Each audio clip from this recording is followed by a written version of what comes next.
네, 2021년이 벌써 끝나가고 있습니다.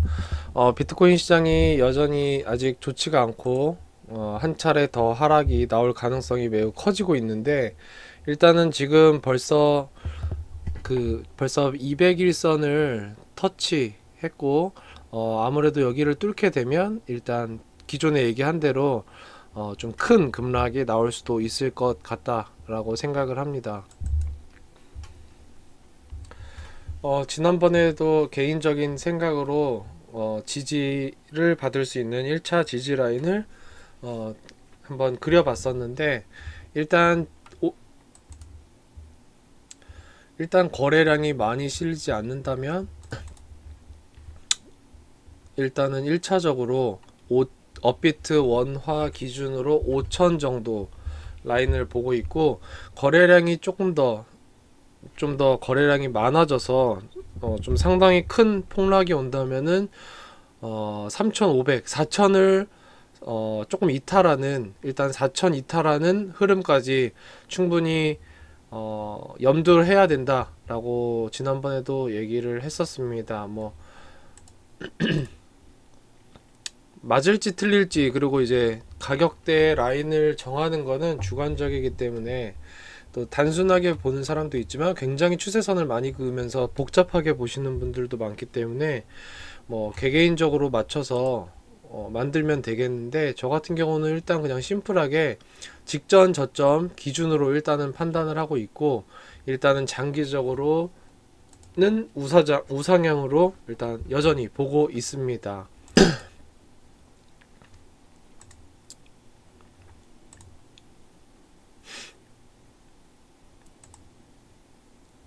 네, 그리고 기존에 이제 얘기했듯이 리플이랑 도지코인 같은 경우는 전 여전히 관심 코인으로 넣고, 매수 타이밍이 그 투자자들마다 조금씩 다르겠지만, 매수 타이밍이 왔다, 매수를 한다, 해야 된다라고 생각할 때 리플이랑 도지코인 조금씩은 담아둔, 계속 비중을 좀 만들어 가는 게 어떨까, 이렇게 생각을 하고, 오늘은 이제 디센트럴 랜드에 대해서 한번 정리를 해보고자 합니다. 저는 이제 지금 디센트럴 랜드는 가지고 있지 않은데, 이걸로도 이제 몇 차례 먹고 나왔었는데, 요즘 드는 생각이 좀 계속 단타만 칠 게 아니라 좀 중장기적으로 가져갈 때 디센트럴 랜드가 괜찮지 않을까, 이렇게 좀 생각이 들어서 정리를 해봤습니다. 일단 차트상 관점으로 볼 때 그 연초 대비해서, 연초도 아닙니다. 이때 벌써 900원대 라인이었던 게 2021년 10월이고, 조금 더 가면 2021년 1월 연초에는 100원도 안 되는 소위 말하는 엽전주였습니다. 이게 최고점 7,000원을 이탈했었으니까 100원도 안 되는 게 1년도 안 된 사이에 7,000원을 넘었었던 전례가 있었기 때문에 굉장히 큰 급등을 보여줬는데,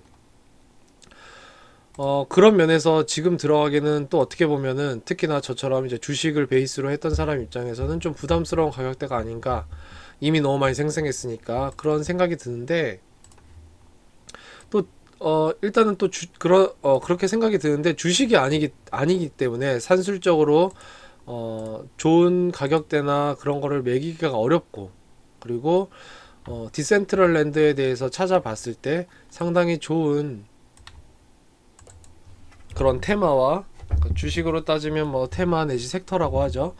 그런 부분과, 그리고 개발 이슈, 그리고 지속적으로 이제 그 코인 시장에서, 암호화폐 시장에서 주목받는 메타에 그 디센트럴랜드가 항상 자리하고 있다라는 점에서 상당히 투자 가치가 높지 않나, 이렇게 생각이 됩니다. 그래서 포트폴리오에 디센트럴랜드를 좀 어느 정도 비중을 좀 만들어 가는 게 어떨까, 10% 20% 정도 중장기로 괜찮지 않을까, 이렇게 생각을 해서 정리를 해보려고 합니다.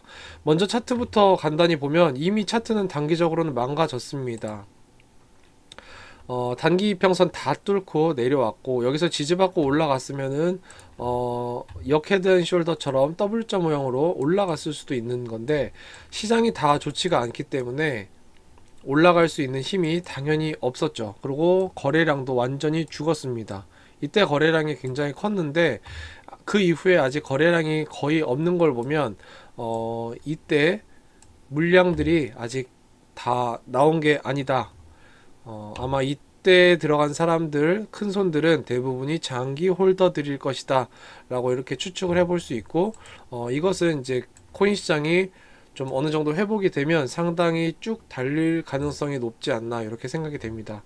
7,000 전 고점 대비해서 지금 3,900원이니까 거의 이제 반토막 가까이 내려왔습니다. 한 3,500원대 라인이 되면 완전히 이제 50% 정도의 반토막이 될 텐데, 개인적으로 3,300원대 전후 하면 1차적으로 매수를 해도 되는 라인이지 않을까 이렇게 생각이 됩니다. 이미 단기 이평선을 깼기 때문에 아주 깊게 내려오면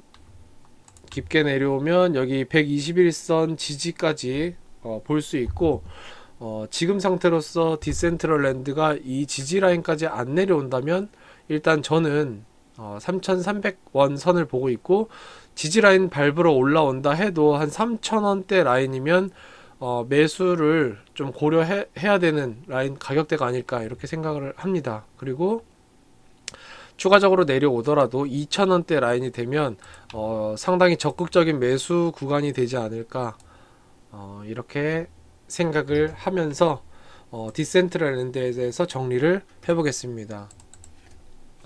제가 재미있게나 굉장히 좀 상당히 전문적으로나 굉장히 짜임새 있게 이렇게 유튜브 영상을 만들지는 못하는데, 능력도 부족하겠지만 또 시간도 많이 부족하고 또 제가 전문 투자자도 아니기 때문에 그런 부분도 있겠지만, 어쨌든 저도 이제 직장 생활하면서 일하면서 또 주식 10년차 투자자인데, 하면서 이제 코인 시장에 대해서 공부를 하면서 정리하는 부분이고, 나름 그래도 바쁜 와중에도 항상 10분씩 20분씩 시간 내서 정리를 했으니까 좀 그냥 또 좋게 보면서 참고하실 거 하시고, 또 좋은 정보 주실 분들 또 댓글로 많이 좀 주셨으면 좋겠습니다.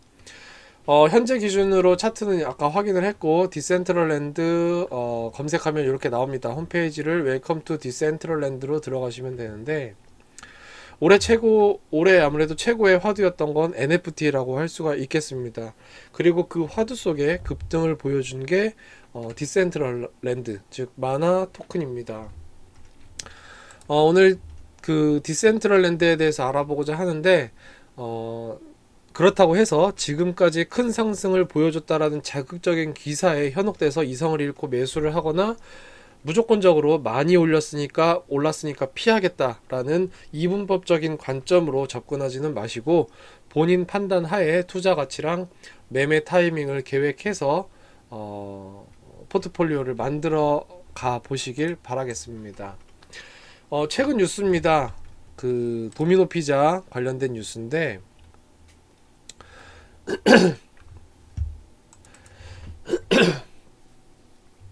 뉴스를 보면 도미노 피자에서는 최근에 가상 플랫폼 디센트럴랜드가 하는 가상 플랫폼에서 코인으로 주문을 하면 실제로 배달을 해주는 서비스를 오픈했다고 합니다. 미국입니다. 미국 얘기입니다. 이것은 메타버스 시장의 활성화와 가상세계와 실제 세계와의 연결, 그리고 가상세계 속에서 시행되는 광고,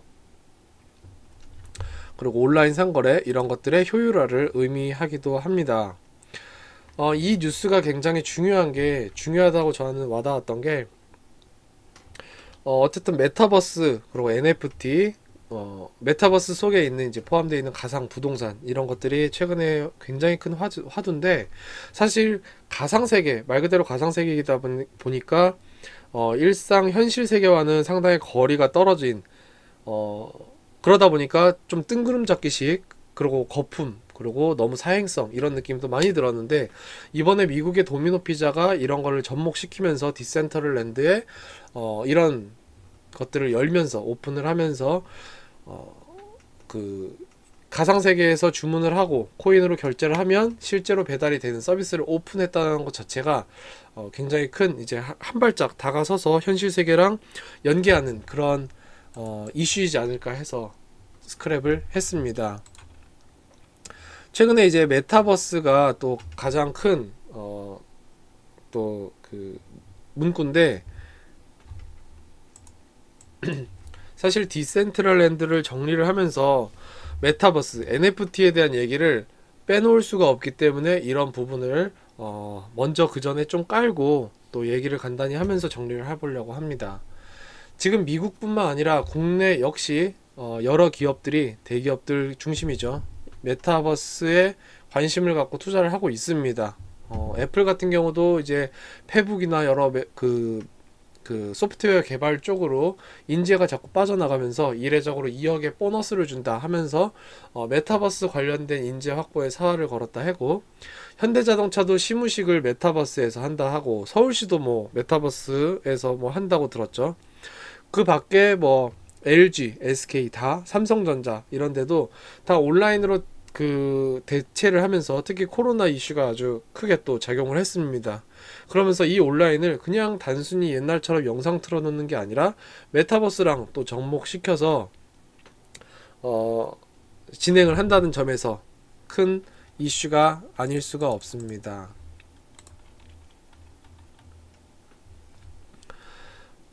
이것은 이제 앞으로 이 시장이 순간 지고 반짝하고 없어질 산업은 아닌 것 같다라는 부분을 의미하기도 하는데, 저는 이렇게 받아들이고 있는데, 국내에서도 이미 메타버스 관련된 금융상품이 출시가 되면서 며칠 만에 5천억이라는 자금이 몰렸다고 합니다.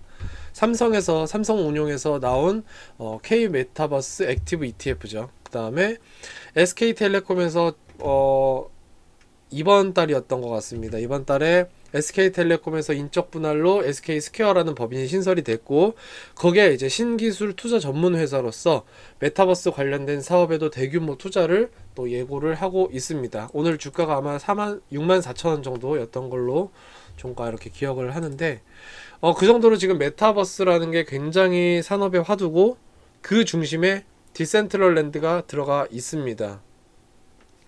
그래서 요것들을 이제 스크랩들을 살펴보면서 그 디센트럴랜드에 대해서 간단히 정리를 하면, 배경을 쌓고 정리를 해보려고 합니다. 올해 또 빅데이터에서는 엑시 인피니티랑 함께 디센트럴랜드가 최고의 암호화폐 검색 유입으로 꼽혔다고 합니다. 그리고 그 일각에서는 가상 공간에서 말도 안 되는 거품이나 부작용이다 라고 해서 예고를 또 하고 있기도 합니다. 참고로 국내외의 가상 부동산 거래 플랫폼으로는 뭐 당연히 우두머리 격인 디센트럴랜드가 있고, 샌드박스가 있고, 그 다음에 어스2, 업랜드, 메타버스2, 메타렉스 등이 있습니다.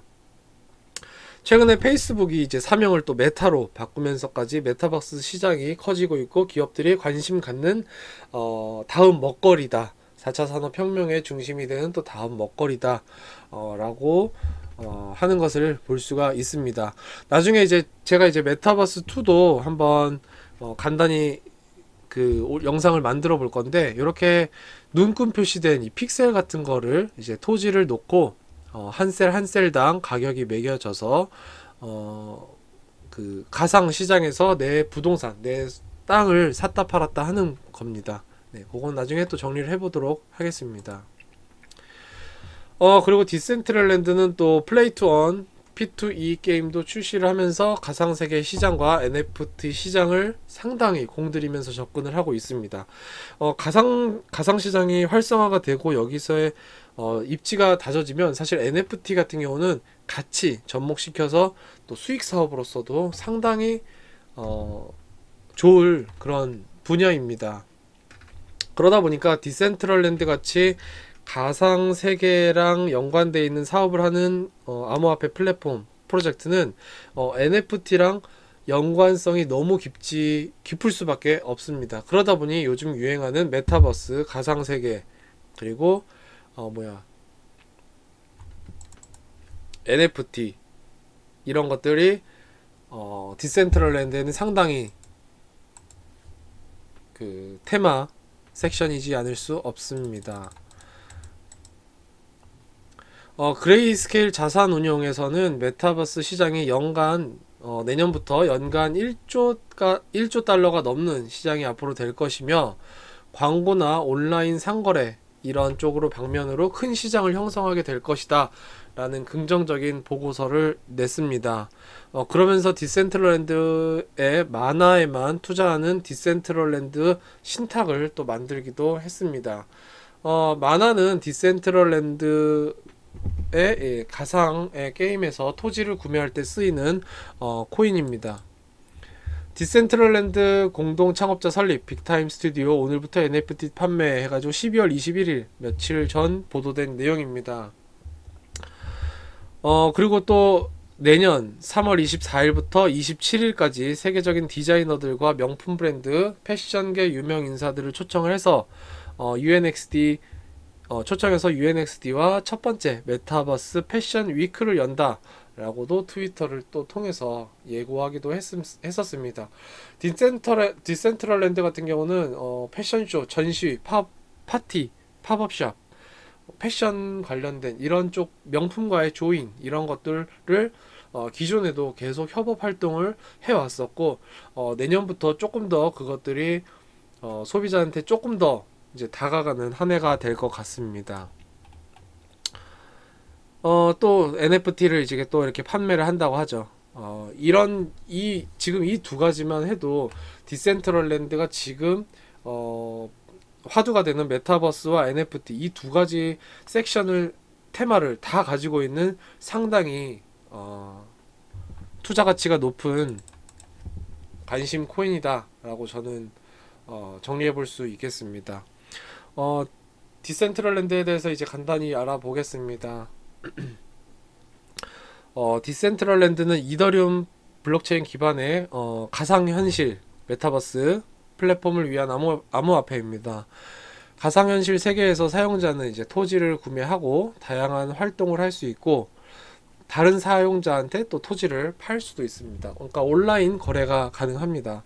이러한 토지 거래 정보는 이더리움의 스마트 컨트랙트에 저장이 되고, 이때 디센트럴랜드에서 사용되는 암호화폐 토큰은 이 티커인 마나입니다. 마나 토큰입니다. 디센트럴랜드는 다른 가상 세계 및 소셜 네트워크 이런 것들이랑 달리 중앙 집권화된 조직이 관리하지를 않기 때문에 즉 탈중앙화를 지향을 합니다. 그래서 소프트웨어의 어떤 규칙, 토지의 컨텐츠, 통화의 경제성, 접근성 이런 것들을 수정할 수 있는 권한을 가진 어떤 대리인도 존재하지 않는다고 합니다. 조금 생뚱맞을지 모르는데 최근에 이제 개봉한 스파이더맨 노웨이 홈에 여러 다른 차원에서의 스파이더맨을 소환을 해서 스파이더맨들이 모여서 함께 싸우는 장면이 연출이 되죠. 사실은 이 가상 세계라는 게 어떻게 보면 이런 부분인가 하는 부분이 생각이 들어서 이렇게 포스터를 첨부를 했습니다. 디센트럴랜드는 2015년에 개발이 시작이 됩니다. 당시에는 소비자 관점의 플랫폼을 구축하기 위한 블록체인 기반의 인프라가 없었기 때문에 소위 말해서 암호화폐가 주목받지 않았던 시절이었기 때문에 대중적이지가 않았고 굉장히 마이너했죠. 근데 그 이후에 소비자들한테 이제 조금씩 아름아름 인식이 되기 시작하고 인프라가 조금씩 생기면서 속도가 붙기 시작합니다. 그러다가 2017년에 코인베이스에만 해도 840만 명 이상의 계정이 막 만들어지면서 순식간에 시장의 주목을 받기 시작하죠. 이때 디센트럴랜드 같은 이제 가상 세계에서 분산된 상거래 이런 플랫폼들이 형성되고 개발이 되기 시작합니다. 공동 창업자입니다. 에스테반 오르나도와 페드 몰리나입니다. 그 에스테반 오르나도는 이더리움 블록체인을 기반으로 하는 가상현실 플랫폼인 디센트럴랜드의 설립자 겸 고문입니다. 디센트럴랜드에서 이더리움 블록체인 기반의 가상현실 VR 플랫폼을 위한 암호화폐 공동 연구를 하는 사람이고, 그 옆에 이제 패드 몰리나 같은 경우는 블록체인 기반의 VR 게임사이자 이더리움 블록체인을 기반으로 하는 가상현실 플랫폼인 디센트럴랜드의 마케팅 책임자입니다. 기술 접근 방식이나 이런 것들을 도입해서 디센트럴랜드의 다양한 제품과 캠페인, 제품 분석, 전략 이런 쪽을 맡아서 진행을 하고 있다고 합니다. 디센트럴랜드 같은 경우는 디지털 부동산의 소유권을 블록체인 사용자에게 할당하기 위해서 이제 개념 증명으로 시작을 하게 됩니다. 처음에는 2D 그리드 픽셀로 구현이 됐고, 각 픽셀에는 소유자를 식별하고 픽셀의 색상을 설명하는 메타 데이터가 포함되어 있었습니다. 이때 프로젝트 명이 석기시대입니다. 그러고 나서 그 이후에 2016년 말에 디센트럴랜드 팀이 이제 토지가 구획으로 나눠진 3D 가상세계, 즉 프로젝트명 청동기 시대를 개발하기 시작합니다. 아까 보여드렸다시피 이렇게 막 모는 종이 같은 게 있고, 여기가 뭐 강남구, 서초구, 동작구, 영등포구 이렇게 있는 겁니다. 이게 다 모는 종이화 되어 있고, 여기서 내가 요 땅 이렇게 지정을 해서 여기를 몇 만화에 산다, 뭐 이렇게 가상 세계가 기본적으로 일단 요런 식으로 진행이 되게 합니다. 각 구획의 소유자는 수정된 비트코인 블록체인을 사용해서 이를 파일에 대한 해시 참조와 연결할 수가 있었습니다. 현재까지 이제 꾸준한 개발을 거쳐서 P2P 통신, 상호적인 컨텐츠를 생산할 수 있는 스크립팅 시스템, 그리고 가상세계 내부의 트랜잭션을 위한 빠른 암호화폐 결제 시스템이 구현됐고, 또 낮은 수수료를 구현해서 가상시장 경제 시스템 활성화를 목표로 활동을 하고 있습니다. 디센트럴랜드는 이더리움의 스마트 컨트랙트 계약을 이용해서 가상세계에서 토지에 대한 소유권을 유지를 하고, 이때 디센트럴랜드는 이러한 그 대체 불가능한 디지털 자산을 랜드라고 부릅니다. 디센트럴랜드 클라이언트는 이더리움 네트워크에 연결을 해서 랜드의 스마트 계약에 대한 업데이트를 가져오고, 랜드는 이더리움 기반의 ERC20 토큰인 마나를 이용해서 이제 구입할 수가 있습니다. 이 토큰은 토지를 청구하는 연결고리 역할을 해서 마나를 소각하면서 새로운 랜드를 만들어내게 되고, 그 구획은 새로운 좌표를 가지게 됩니다. 현재는 이제 철기시대, 프로젝트명이 철기시대라고 하는데, 현재 디센트럴랜드는 2개의 디지털 자산을 만들었습니다. 가상세계 분할을 하는 이제 대체 불가능한 디지털 자산 NFT 랜드랑, 그리고 ERC20을 만족하면서 랜드를 구매할 수 있는 자산, 즉 암호화폐입니다. 마나 이렇게 있습니다. 그러니까 즉 그 픽셀, 아까 모는 종이처럼 생긴 그 픽셀 같은 그 땅 랜드가 있고, 그 다음에 그걸 사고 팔 수 있는 암호화폐 마나가 있는 겁니다. 이 두 자산으로 물건과 서비스를 구매할 수 있게 됩니다. 랜드는 관심을 갖고 있는 가상 세계에서의 허브의 인접성, 그리고 어플리케이션의 기능, 신원 확인 메커니즘에 기반을 하게 되고, 개발자나 컨텐츠 제작자는 랜드를 확보를 하고, 이를 기반으로 이제 대상 유저를 확보를 합니다. 그 다음에 이제 비어있는 랜드는 아까 모는 종이 같은 게 있죠. 여기서 소위 말해서 아직 사지지 않은 땅, 비어있는 랜드는 동일한 환율, 즉 1000마나는 1랜드로 구매를 할 수가 있습니다. 요게 비어있어. 그럴 때 요거는 1000개의 마나로 1랜드를 구입하게 됩니다. 이 구입한 사람은 그 다음 거래에서는 소위 말해서 2차 시장에서는 다양한 가격으로 거래를 할 수 있기 때문에 내가 1000마나에서 사서 2000마나에 판다, 그게 성사가 되는 겁니다. 물론 누군가가 사면이죠. 다른 한편으로는 마나는 랜드의 새로운 토지 가격을 평가하는 대리인 역할도 하기도 하고, 또 가상세계에서 상품과 서비스를 구매하는 데 사용된 마나는 토큰에 대한 사용성 가치를 또 창출을 하게 됩니다. 랜드에 대한 소유권은 마나를 통해 얻어지고 이 토큰은 가치를 네트워크로 이제 가져와서 랜드를 얻는 역할을 합니다. 소위 말해서 이게 이제 해석이 된 내용이라 조금 매끄럽지 않은데, 소위 말해서 랜드를 가지고 토큰, 마나 토큰으로 사고 팔 수 있고, 또 이거에 대한 그 가치는 이 토큰으로 매겨지기도 하고, 또 반대로 이 역으로도 경제 시장처럼 돌아간다는 겁니다. 또한 마나는 가상세계에서 다른 이제 상품이나 서비스를 구매하는 데 사용이 되기도 하고, 디센트럴 랜드에서 상점을 개설하거나 보상을 받거나 이럴 때 쓰이기도 하는 종합적인 이제 암호화폐로서의 역할을 하게 됩니다. 디센트럴랜드에 대해서 이제 간단히 알아봤는데, 결국은 가상 세계 내에서 작동하는 토큰이 마나 토큰인 거고, 그때 이 가상 세계가 디센트럴랜드인 겁니다.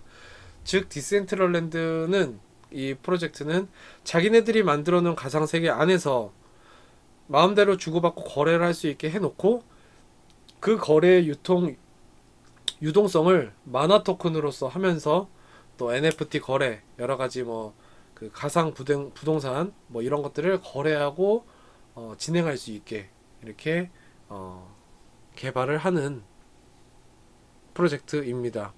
개인적인 생각으로는 가격이 좀 더 내려오면 매수를 해서 홀딩해 볼 가치가 높은 코인이라고 생각을 합니다. 매우 깊은 부분에서 사실 어떤 소프트웨어적인 부분에서 기술적인 부분은 모르지만, 메타버스 시장에 대한 기대감과 대기업들의 진입, 그리고 그레이스케일 자산운용 같은 큰 운용사에서 신탁 상품을 발표하는 등의 새로운 시장에 대한 기대감이 크기 때문에 2022년도에도 메타버스 시장이 사라지는, 잠깐 반짝했다 말만 나왔다 사라지는 시장이 아니라면 디센트럴랜드 충분히 투자 가치가 있지 않나 생각이 되고, 다만 아직 급등 뒤에 시간이나 가격 조정을 겪고 있기 때문에 아직 가격적인 메리트는 무조건 4,000 이하, 가능하면 3,300대에서 2,800대 라인에서 좀 적극적인 매수 자리로 저는 계획을 하고 있고, 또 뉴스에서 사행성이나 거품 같은 경고도 잇따르고 있으니까 시장이 어떻게 현실 세계랑 연결되면서 커질지 이런 부분도 지켜봐야 되겠습니다. 아주 긴 장기적인 호흡으로는 가상 부동산이 아직 실제와 연계가 되지 않기 때문에 충분히 사행성 논란이 나올 수밖에 없고, 해당 가상 세계를 어떻게 현실과 접목시킬지, 아니면 게임과 연계해서 새로운 차원의 세계를 만들어 나갈지, 또 그리고 그 안에서 NFT 시장은 어떤 식으로 커나갈지, 이런 것들을 보면서 투자를 하고 매매를 하는 게 좋을 것 같다라고 정리를 하고 마치도록 하겠습니다. 지금 현재 디센트럴랜드 가격은 업비트 기준으로 4,015원에 형성이 되어 있습니다. 지금 뭐 비트파이넥스 기준으로 하면 3,800, 크라켄이 3,900, 뭐 이렇게 되어 있습니다. 디센트럴랜드 내년에 저는 충분히 유명 종목으로 보고 있기 때문에 제 생각에는 시장이 좀 턴해서 조금 나아지고 이제 하락을 멈추고 나아지는 기미로 간다면 디센트럴랜드 포트폴리오에서 한 10에서 20% 정도, 최소 10에서 20% 정도는 담아가 보는 게 어떨까, 이렇게 정리를 하고 마무리하도록 하겠습니다. 다음번에 이제 이제 내년도에 있을 또 주요 시장 이슈들, 지표 발표일, 코인 관련된 호재 캘린더들, 이런 것들을 또 간단히 정리해서 올리도록 하겠습니다.